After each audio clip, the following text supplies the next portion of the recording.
Hi, welcome to my podcast. This is Sandeep Anand, and this is my monthly podcast for the beautiful month of September. There are four sessions, as you know. There is Business of the Month or Stock, and Money Tip. Third is Book of the Month, and finally, Personal Mastery Tip.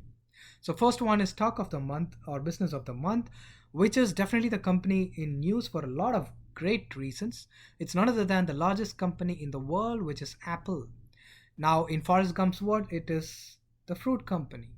It recently hit the $2 trillion market capitalization and was in news for that reason, and recently announced a 4 to 1 stock split as well, which caused the stock price to go even higher.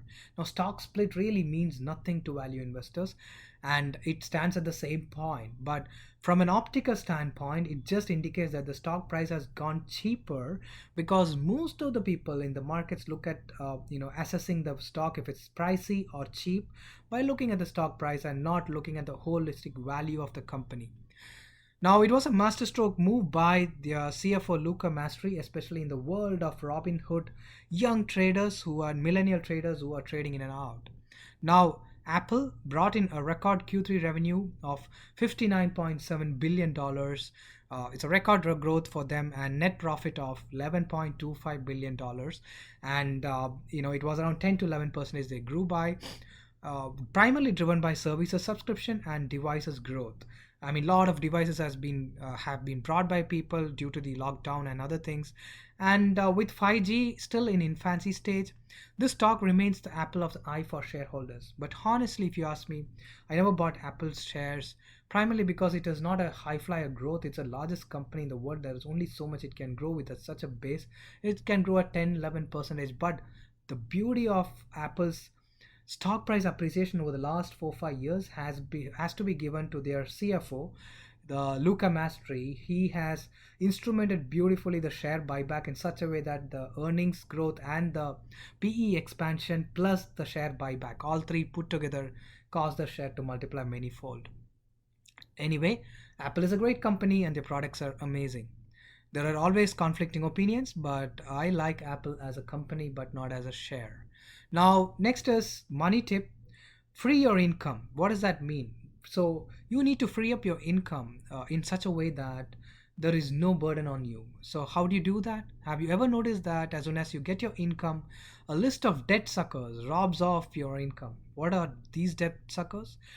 Debts are loans, credit card payments, and all of that.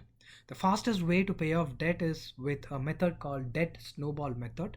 If you're hearing it first time, the debt snowball method is a debt reduction strategy whereby one who owes on more than one account, debt accounts, pay off the account starting with the smallest balances first while paying the minimum payments on larger debts. So you need to continue to pay the larger ones, that is a minimum required payment, but try to close off the smaller ones. And that's a very effective method I have tried and it has worked well, and that's called the debt snowball method. And you need to try this method and get your income off the clutches of debt overhang for a lot of peace in life. The third part of the session is book of the month, and book of the month is Atomic Habits, an easy and proven way to build good habits and break bad ones. Interesting. At least I found this book a lot interesting.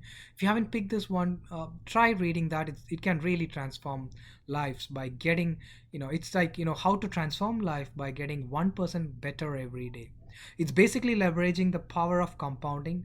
That's a premise, and it can be applied to every aspect of our lives. Written by James Clear, an expert on habits and decision making.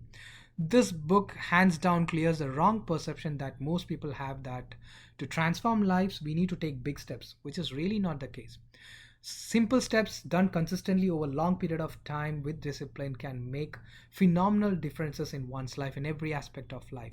To summarize, excellence is not an act, but compounding of consistent, tiny, good habits over long periods of time. Now, coming to the personal mastery tip, something which I recently picked up and I've been practicing over a few months, although with great difficulty, is how to master your priorities with the urgent versus important metrics. Urgent versus important metrics, you can search more in detail. I'll be doing a dedicated video on this. But a quick tip will be when you plot a quadrant between urgent and important things, you get four combinations: important, urgent, not urgent and important, not important and urgent, and finally not important, not urgent. So you need to map the daily activities and tasks on this, and you will see that We human beings, when we get a conflict, say between, we get an email from college to finish an assignment, or we get a email from office boss to finish at a specific task at the end of the day, almost like, say afternoon, it has to be completed only by next day. And what we typically do is, we human beings are so attuned to attending to priorities and notifications, we consider that as priority, and we take up the task and sit for the rest of the day and complete that. Whereas we push the side hustle related work, or the business related work, or the book you wanted to always write, or the exercise or the fitness that you wanted to do as part of your goal, all of that as a back burner. I mean, or if you have to go and attend for any of the family function, we push all of that in the back burner in front of these notifications on emails from officers, colleges, friends, whatever. But what is really important, how to prioritize, we have to really prioritize the thing that we put into the back burner, which is your personal development related activities. It could be preparation for some exam, it could be preparing for some certification, it could be writing your ever dreamt book a few pages every day, or it could be working out, that is the routine, or it could be new opportunities or business development, it could be relationship building for that business. It could be any of that, but we always do not consider that as priority in front of our daily monotony, which, like, the emails from offices, etc. So we always need to take up those tasks which we think are not urgent, and those are really important from a long term personal development standpoint, and that's how we have to prioritize in life. And that is a personal mastery tip I wanted to share today. And let me end this podcast with a great quote from the legendary investor Warren Buffett, who turned nonagenarian, that is, he turned 90 last week. And so I thought I'll bring a couple of quotes from him, or from Warren Buffett. Whatever I read and heard from him, I developed a lot, or I it helped a lot for me in the personal life standpoint, more than even investing. That's been the case for most Warren Buffett followers. And let me bring a quote to end this podcast. And the best quote I heard from Warren Buffett till date is, the best investment you can make is in yourself, which is a very profound statement, and it has profound implications in our daily lives. And the other part of a statement which Warren Buffett made was, when he was asked by a set of college students what he thinks was the greatest measure of success at the end of life is, he said, the greatest measure of success at the end of his life comes down to just one word, which is love. And basically, quote unquote, he said, when you get to my age, you will really measure your success in life by how many of the people you want to have love you actually do love you.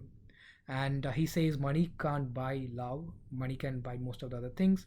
The more love you give, the more you get. And that's a very powerful way to measure success. I'm sure that's something we can learn from Warren Buffett.